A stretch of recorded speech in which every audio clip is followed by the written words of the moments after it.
So part of the entire allure of, MAGA when it came out and QAnon was own the libs. Own the libs. Like, make yourself superior to them because you are. And that worked for a long time. It still does for some people. But now those same people are looking around and seeing this administration backpedal on Epstein and do everything they can to hide that and start to take their Medicare and their Medicaid, SNAP benefits, things they need to survive after being told that everything was going to be great and they were going to be buying houses and, we were getting into the golden era.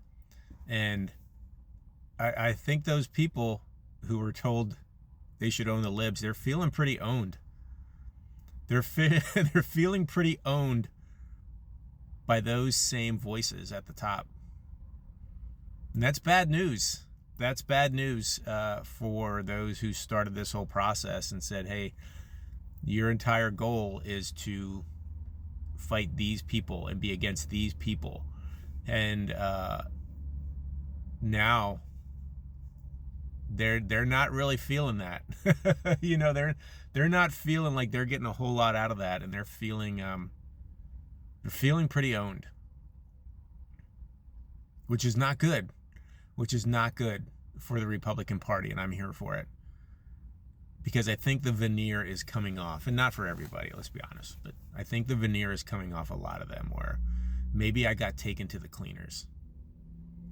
When the only major piece of legislation that these people who said they cared for me have passed was basically a tax cut for the rich and to take my Medicare, Medicaid and make my life harder. That hurts. That hurts, and then the Epstein stuff, hey, are we really going to send military troops to Venezuela?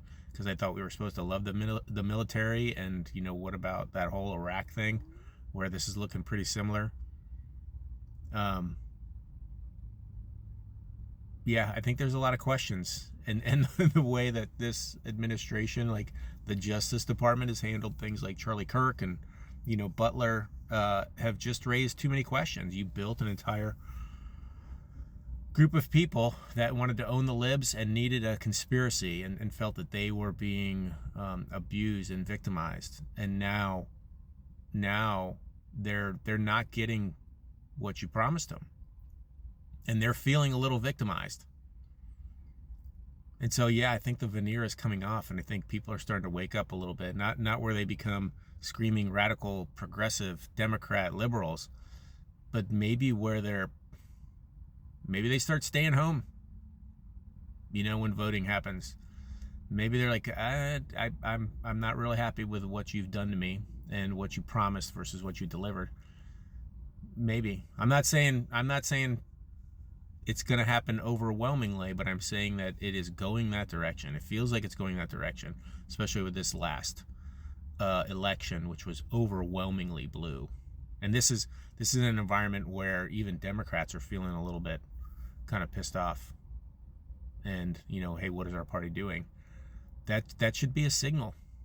And what will the Republican Party do? I don't know. I thought that they were going to start to grow a spine with the Epstein stuff, but no, I didn't even think that. That was sort of to save their lives. That was to save their political lives. But I was hoping that was going to carry on, and it isn't. They're not really standing up for Venezuela. They're sure as hell not standing up for veterans who are being issued death threats by the President of the United States. They're not. They're in full support. When you're quiet, you're complicit. So, yeah, there's a reckoning. There's a reckoning coming. And you're going to see a lot of Republicans start to get really soft, and be, a little bit anti-Trump here before the midterms because they're going to try to save their lives, their political lives. But remember, they were never there before.